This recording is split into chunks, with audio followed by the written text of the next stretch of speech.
നമസ്കാരം, അമൃതാണ്. മറ്റുള്ളവരുടെ അഭിപ്രായത്തിന്റെ അടിസ്ഥാനത്തിൽ സ്വന്തം ആസ്വാദനത്തെ ഇല്ലാതാക്കരുത്. വാലിബൻ ഒരു അബദ്ധമല്ല. എനിക്ക് തോന്നുന്നു ഇതുപോലൊരു സിനിമ നമ്മുടെ പോലത്തെ ഒരു ഇൻഡസ്ട്രിയിൽ 1.5 വർഷം നമ്മളെല്ലാവരും ഇതിന് പുറകില്. അപ്പൊ ഈ ഒരു പ്രസ് മീറ്റ് കണ്ടപ്പോഴത്തേക്ക് ഇത് ലിജോ ജോസ് പല്ലിശ്ശേരി അദ്ദേഹം തന്നെ വോളണ്ടിയർലി വന്ന് കൊടുത്ത ഒരു പ്രസ് മീറ്റാണ്. അപ്പോൾ അത് കണ്ടപ്പോഴത്തേക്ക് എനിക്ക് ലിജോ ജോസ് പല്ലിശ്ശേരി എന്ന് പറയുന്ന ഡയറക്ടറോട് അങ്ങനെ ഭയങ്കര ഒരു അഭിനിവേശമുള്ളൊരു ആളൊന്നും അല്ല. പക്ഷേ എങ്കിലും അദ്ദേഹം സിനിമകളിലോട് സമീപിക്കുന്ന അദ്ദേഹത്തിൻ്റെ ഒരു ഡിഫറെൻ്റ് ആയിട്ടുള്ളൊരു അപ്രോച്ച്, അതിനോട് എനിക്കൊരു ഞാനറിയാത്തൊരു ആരാധന അദ്ദേഹത്തിനോടുണ്ട്. കാരണം മറ്റുള്ളവരെല്ലാം ഇങ്ങനെ തന്നെ ആയിരിക്കണം സിനിമ എടുക്കേണ്ടതെന്നുള്ള ഒരു നിയമാവലിയിലൂടെ സഞ്ചരിക്കുമ്പോഴത്തേക്ക് അദ്ദേഹം മാത്രം ഒന്ന് വ്യത്യസ്തമായിട്ടുള്ളൊരു ട്രാക്ക് പിടിക്കുക എന്ന് പറയുന്നത് അത് കുറച്ച് കറേജ് വേണം. സിനിമ എന്ന് പറയുമ്പോഴത്തേക്ക് വെറും ഒരു സംവിധായകൻ്റെ ക്രിയേറ്റിവിറ്റി മാത്രമല്ല, അൾട്ടിമേറ്റ്ലി അതിനകത്ത് ആ ഒരു സംഭവം ഉണ്ടാവണമെന്നുണ്ടെങ്കിൽ ഒരു നല്ല റവന്യൂവിൻ്റെ ആവശ്യമുണ്ട്. അപ്പോൾ ആ റവന്യൂ ഇതിനകത്ത് സ്പെൻഡ് ചെയ്യുന്ന ആളുകൾക്ക് ഒരു കോൺഫിഡൻസ് വേണം. ആ ഒരു കോൺഫിഡൻസ് പോലും അദ്ദേഹത്തിൻ്റെതായിട്ടുള്ള വഴികളിലൂടെ അദ്ദേഹം സഞ്ചരിക്കുമ്പോഴും ആ ഒരു കോൺഫിഡൻസ് പ്രൊഡ്യൂസേഴ്സിൽ പോലും ഉണ്ടാക്കിയെടുക്കാനുള്ളൊരു കഴിവുള്ളൊരു സംവിധായകൻ, ഒരു അസാമാന്യമായിട്ടുള്ളൊരു പ്രതിഭയുള്ളൊരു കലാകാരനാണ്, അല്ലെങ്കിൽ ഒരു സംവിധായകനാണ് അദ്ദേഹം. അദ്ദേഹത്തിൻ്റെ പല സിനിമകളോടും എനിക്ക് അതിൻ്റെ അപ്രോച്ചിനോടൊക്കെ എനിക്ക് കുറേ വിയോജിപ്പുകളൊക്കെ തോന്നിയിട്ടുണ്ട്.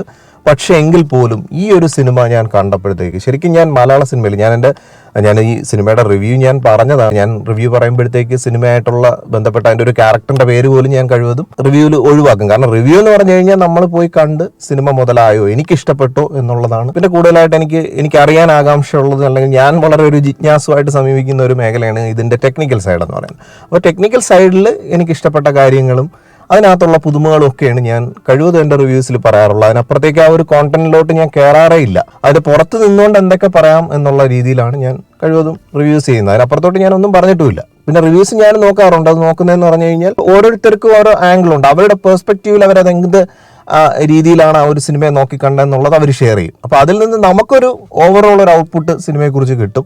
അപ്പോൾ അത് നല്ല സിനിമയാണെന്നുള്ളത് ഇവരുടെ വാക്കുകളിൽ തന്നെ നല്ല പിക്ചറൈസേഷനാണ്, നല്ല വിഷ്വൽസ് ആണ്, ഇതൊക്കെയാണെന്നൊക്കെ ചിലത് അറിയാതെ ഇവരങ്ങ് പറയും. കാരണം ഇതിൻ്റെ നന്മകളൊന്നും, ഈ നന്മയും തിന്മയൊക്കെ നമ്മളിലുള്ളതുകൊണ്ട് എൻ്റെ നല്ലതും ചീത്തയൊക്കെ നമ്മൾ അറിയാതെ ഇനി പുറത്തു വരും. പിന്നെ അതിനപ്പുറത്തേക്ക് അവരുടെ കണ്ടന്റ് വൈറാലിറ്റി നോക്കാനായിട്ട് സത്യത്തിൽ ഇതൊരു shame. I feel really shame on certain content creators. അതായത് നമ്മൾ കോണ്ടന്റ് ക്രിയേഷൻ എന്ന് പറയുന്ന ഒരു സംഭവം എന്ന് പറഞ്ഞാൽ അത് ഒരാളുടെ കഴിവിനെ എക്സ്പ്രസ് ചെയ്യാനുള്ള ഒരു പ്ലാറ്റ്ഫോമാണെന്നാണ് ഞാൻ എൻ്റെ മിതമായ അറിവിലുള്ള എൻ്റെ ഒരു വിശ്വാസം. അതിനപ്പുറത്തേക്ക് ഒരു മാറ്റർ എടുത്തുകൊണ്ട് വന്നു, അതായത് പബ്ലിക്കിൻ്റെ ഇടയിൽ ടോക്ക് നടക്കാനുള്ള സാധ്യതയുള്ളൊരു ടോപ്പിക്കാണ് ഈ മൂവി എന്ന് പറയുന്നത്. അപ്പോൾ ആ മൂവിയെ കറക്റ്റ് പോയി തലേ ദിവസം കുത്തിയിരുന്ന് ടിക്കറ്റ് എടുത്ത് അതിൻ്റെ ഫസ്റ്റ് ഷോ തന്നെ, പ്രീമിയർ റിലീസ് ഷോ തന്നെ പോയി കണ്ടിട്ട് സിനിമ കാണുന്നവരുടെ അവകാശമാണ്, നമുക്ക് നമ്മുടേതായിട്ടുള്ള ഒപ്പീനിയൻ പറയാം. പക്ഷെ അതിനപ്പുറത്തേക്ക് ഒരു സിനിമയുടെ അതിനകത്ത് എൻ്റെ കഥാപാത്രമായിട്ട് ഇന്ന ആളിന്ന രീതിയിൽ അതൊക്കെ സത്യത്തിൽ ഇത് സ്റ്റോപ്പ് ചെയ്യേണ്ട ഒരു കാര്യമാണെന്നാണ് എനിക്ക് ശരിക്കും പേഴ്സണലി ഫീൽ ചെയ്യുന്നത്. ഈവൻ ഞാൻ പോലും സിനിമ കണ്ടിട്ട് സിനിമയെക്കുറിച്ച് നെഗറ്റീവ് പറയാറുണ്ട്. ഇപ്പോൾ സലാർ സിനിമയെക്കുറിച്ച് ഞാൻ നെഗറ്റീവാണ് പറഞ്ഞത്. നെഗറ്റീവ് ഇൻ ദ സെൻസ്, പക്ഷേ അത് നീളുന്നൊരു ഡയറക്ടർക്ക് അദ്ദേഹത്തിലുള്ള കോൺഫിഡൻസ് കൊണ്ടാണ് നമ്മൾ ആ സിനിമ പോയി കണ്ടത്. പക്ഷേ അതിനകത്ത് വളരെ ഡിഫറൻ്റ് ആയിട്ടുള്ള ഒരു ട്രീറ്റ്മെൻറ്റ്. എന്നാലും ആ ട്രീറ്റ്മെൻറ്റും അതെങ്ങനെ ചെയ്തിരിക്കുന്നു, ആ സിനിമയ്ക്കകത്തുള്ള ഹാർഡ് കോർ എഫേർട്ടിനെ ഒന്നും ഞാൻ ഒരു രീതിയിലും ഹാം ചെയ്യുന്ന രീതിയിൽ ഒന്നും പറയാനില്ല. കാരണം എന്ത് നല്ലതുണ്ടോ അതിനെ പ്രൊജക്റ്റ് ചെയ്ത് തന്നെ പറഞ്ഞിട്ട് എനിക്ക് തോന്നുന്നു ഞാൻ IMDbയിൽ 9 സ്കോർ ചെയ്തൊരു മൂവിയാണ്. കാരണം ഇതൊരു വലിയ പ്രോസസ്സാണ്, വലിയൊരു സംഭവം പോലെ ഒരുപാട് ആളുകൾ കിടന്ന് പ്രയത്നിച്ച ഒരു സിനിമയാണ്. അതിൽ എനിക്ക് കുറച്ച് ഭാഗങ്ങൾ ഇഷ്ടപ്പെട്ടില്ലെന്ന് വെച്ചിട്ട് ആ സിനിമ തകരണമെന്ന് ഞാൻ ഒരിക്കലും ആഗ്രഹിക്കത്തില്ല.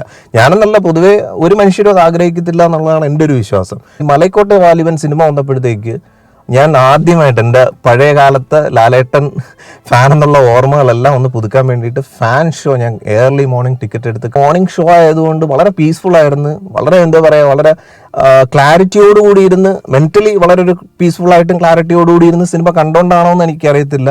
ആ ഒരു സിനിമ അതൊരു കഥാപശ്ചാത്തലം നടക്കുന്നത് തന്നെ കാലദേശമൊന്നും ഇല്ലാത്ത ഒരു പ്രത്യേകിച്ച് ഇന്ന സ്ഥലത്ത് ഇന്ന കാലഘട്ടത്തിൽ നടക്കുന്ന ഒരു സംഭവമായിട്ടുള്ള ഈ സിനിമ പറഞ്ഞിരിക്കുന്നത്. ഇതിന്റെ അണിയറ പ്രവർത്തകനായിട്ടുള്ള, അതായത് അതിന്റെ സംവിധായകനായിട്ടുള്ള ലിജോ ജോസ് പല്ലിശ്ശേരി ആദ്യമേ പറഞ്ഞതുമാണ്.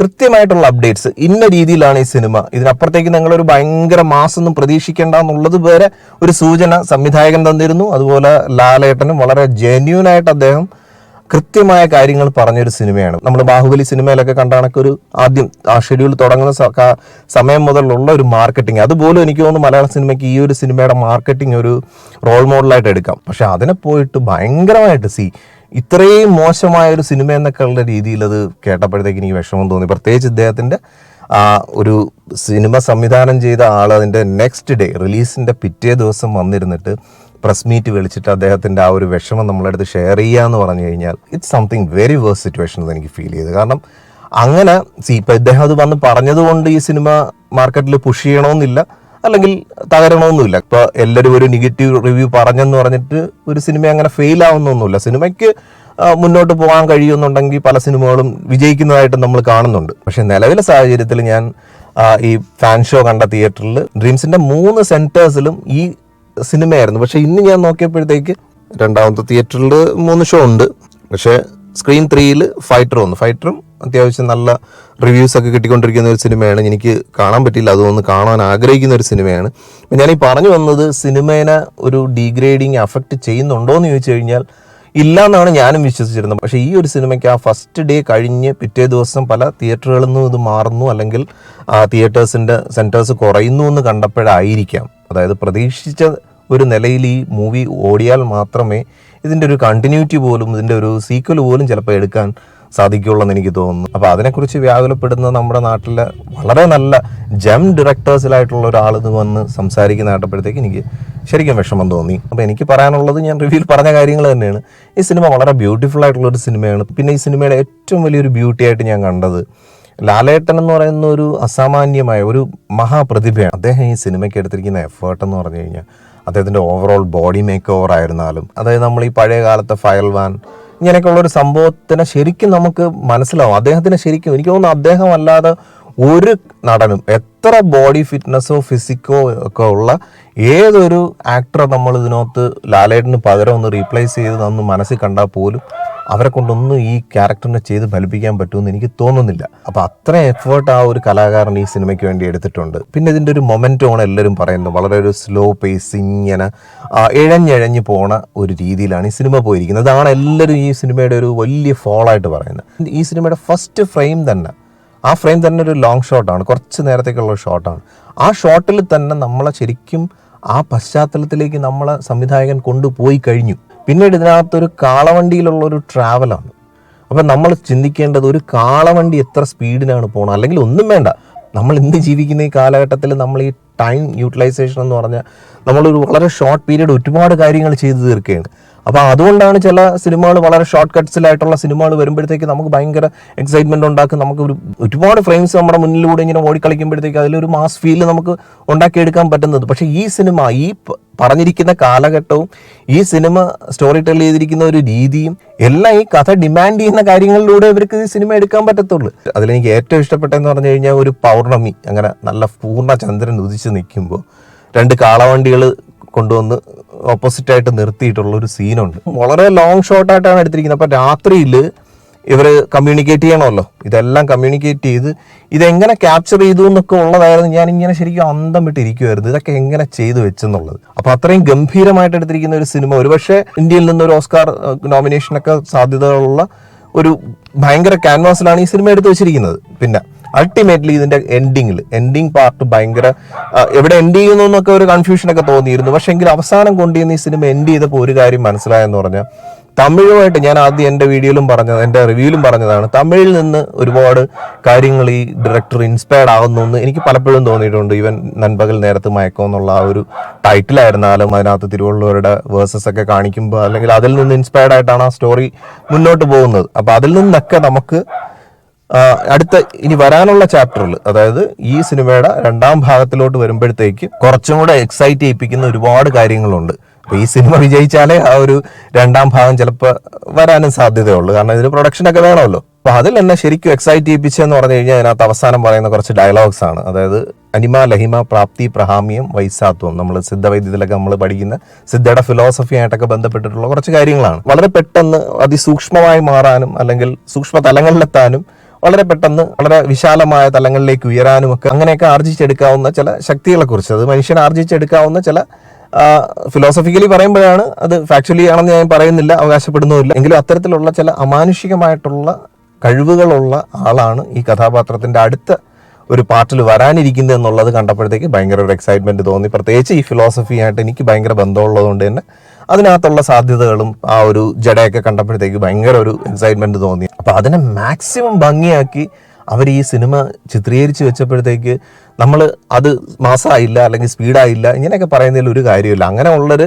ആ ഒരു ജോൺറ അല്ലെങ്കിൽ ഇതൊരു പർട്ടിക്കുലർ ജോൺറയിൽ പെടുത്താൻ പറ്റുമെന്ന് പോലും എനിക്ക് തോന്നുന്നില്ല. പക്ഷെ അങ്ങനെയുള്ള സിനിമ ഇഷ്ടമല്ലാത്തവർ ഈ സിനിമ പോയി കാണണമെന്നില്ല.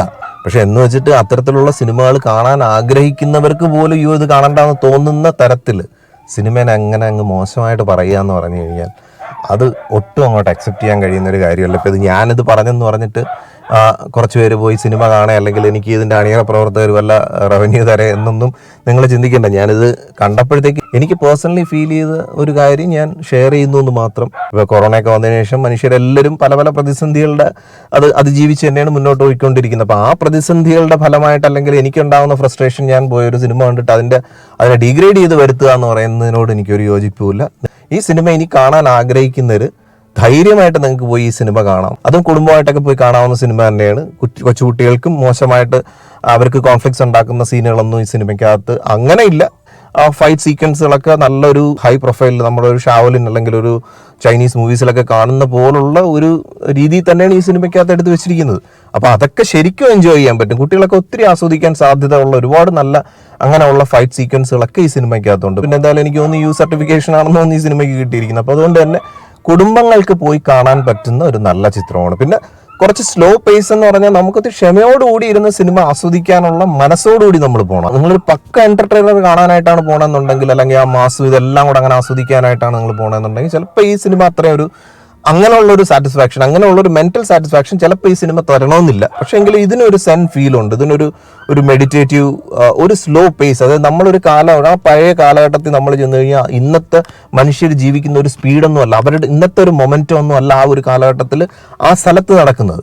അപ്പം അവിടെ വേണ്ടുന്ന ഒരു മൊമെന്റത്തിലെ ആ കഥ പറയാൻ പറ്റത്തുള്ളൂ. അതിനപ്പുറത്തേക്ക് അത് സ്പീഡാക്കി മാസമായിട്ട് എടുത്ത് കാണിച്ചു കഴിഞ്ഞാൽ സിനിമയായിട്ട് തോന്നത്തില്ല. അത് വളരെ ഓക്കോർഡാവും. ഇതിന് നെഗറ്റീവ് റിവ്യൂസ് ആയിരിക്കും അങ്ങനെ ഒരു സിനിമ ഒരിക്കലും ലിജോ ജോസ് പെല്ലിശ്ശേരി എന്നുള്ള സംവിധായകനിൽ നിന്ന് അതൊരിക്കലും ഉണ്ടാകത്തുമില്ല, നല്ല ഉറപ്പാണ്. ഇനി സ്പീഡ് എന്ന് പറഞ്ഞു കഴിഞ്ഞാൽ അദ്ദേഹം ഡബിൾ ബാരൽ എന്ന് പറഞ്ഞൊരു സിനിമ എടുത്ത് ഞാൻ കണ്ടതാണ്. എനിക്ക് ഒട്ടും ഇഷ്ടപ്പെട്ട ഒരു സിനിമയല്ല. പക്ഷെ എങ്കിലും അതിന് ആ ഒരു പേസിലാണ് ആ സിനിമ ഉണ്ടാക്കി വെച്ചിരിക്കുന്നത്. പിന്നെ സൗണ്ട് എഫക്ട്സ്, ഇതിന്റെ മ്യൂസിക് ഡയറക്ടർ ഏറെ കളിയാക്കുന്നുണ്ട്.